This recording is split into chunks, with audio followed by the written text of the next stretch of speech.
Chers amis, bienvenue dans un nouvel épisode du monde militaire. Aujourd'hui, nous allons analyser une transformation profonde de la posture stratégique des États-Unis dans les Caraïbes et, plus largement, en Amérique latine. Une nouvelle phase s'ouvre, marquant non seulement une intensification des opérations contre les réseaux de narcotrafic liés au régime vénézuélien de Nicolás Maduro, mais également une tentative assumée de Washington de contenir, voire de refouler, l'influence croissante de la Chine et de la Russie dans la région. Avant d'entrer dans le vif du sujet, une parenthèse. RP Trader est la plus grande entreprise brésilienne spécialisée dans l'externalisation de la prospection B2B. Si votre entreprise fonctionne avec des budgets serrés et une équipe réduite, RP Trader peut assumer la partie la plus lourde et la plus chronophage, la recherche de nouveaux clients. Cela vous permet de concentrer vos efforts sur ce que vous faites le mieux. Les liens et moyens de contact se trouvent dans la description. Revenons maintenant au cœur du dossier. Selon une enquête récente publiée par Reuters, les États-Unis sont sur le point de déclencher une nouvelle série d'opérations dans les Caraïbes.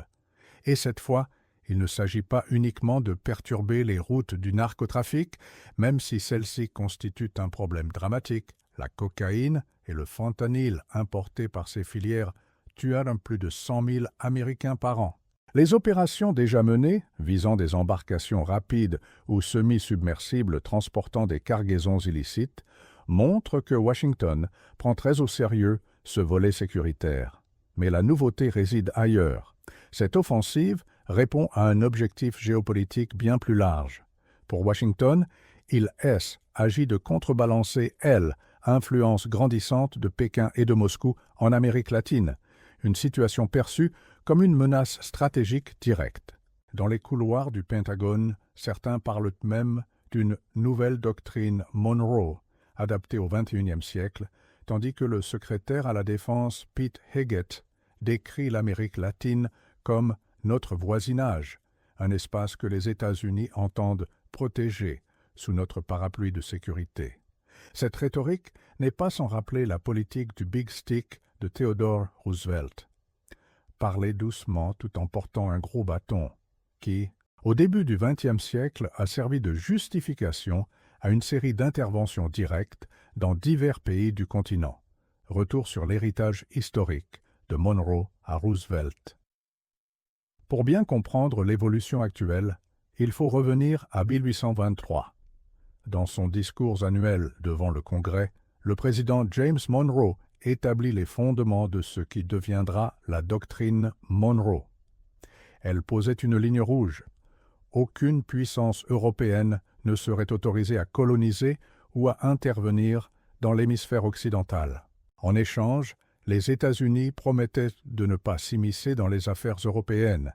Bien que présentée comme une mesure défensive, cette doctrine devint rapidement l'outil d'une politique que les historiens appelleront plus tard l'isolationnisme expansionniste, un pays qui se ferme au monde tout en étendant son influence sur son propre continent.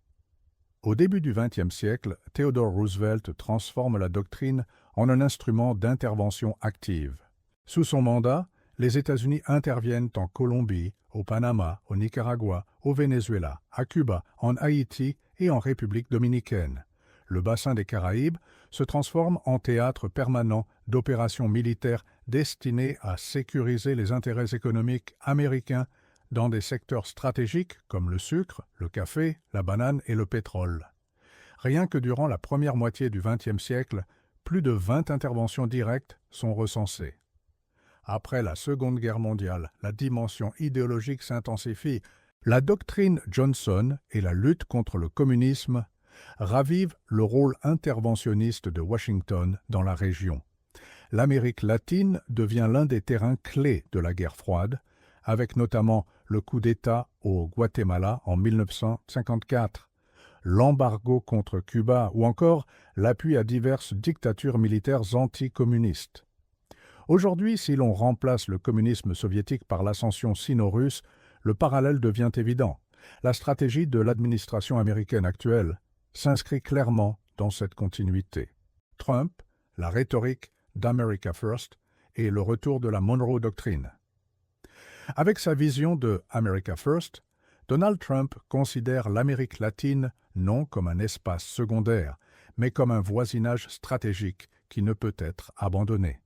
Il affirme vouloir stopper les routes de la drogue, mais aussi contrer l'expansion économique et militaire de la Chine et de la Russie dans la région. Les faits sont là. La Chine a investi plus de 140 milliards de dollars en Amérique latine depuis 2005 dans des ports, des mines, des infrastructures énergétiques, des barrages, des routes, des chemins de fer et des hubs logistiques. La Russie, bien que moins riche, renforce sa présence via des accords militaires, notamment avec le Nicaragua et le Venezuela, où elle organise des exercices militaires conjoints. Elle fournit également armes, systèmes radars et formation aux forces armées locales.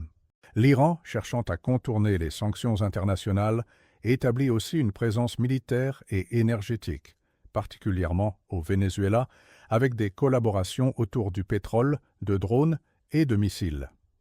Pour Washington, cette convergence sino-russo-iranienne dans son arrière-cour représente une menace stratégique majeure. L'opération Sea Spear et la désignation du cartel de Los Soles, le 24 novembre, le cartel de Los Soles, bras du régime chaviste impliqué dans le narcotrafic, a été officiellement désigné organisation terroriste étrangère. Nicolás Maduro est présenté comme son chef de facto, assisté de hauts cadres du régime. Cette désignation ouvre la voie à une panoplie d'actions militaires élargies.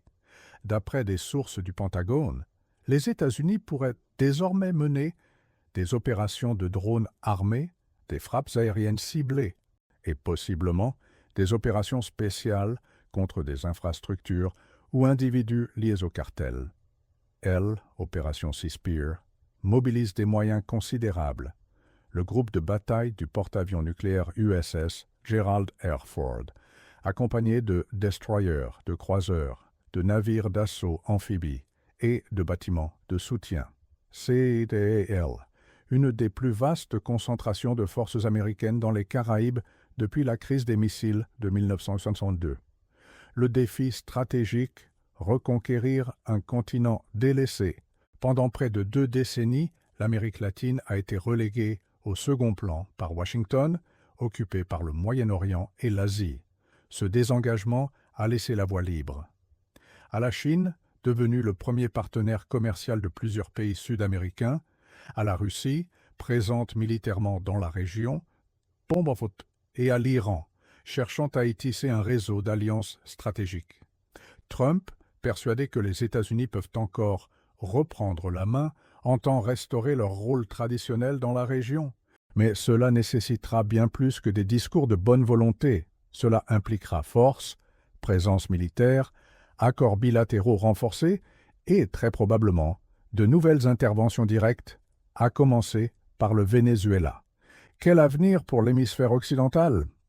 Si le plan américain se matérialise, nous pourrions assister à une situation proche de celle du début du XXe siècle.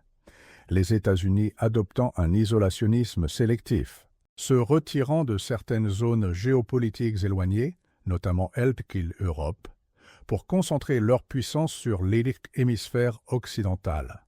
En d'autres termes, une nouvelle doctrine Monroe, un nouveau Big Stick, une géopolitique de voisinage musclé et un contrôle renforcé sur les routes maritimes, les infrastructures stratégiques et les alliances militaires du continent américain.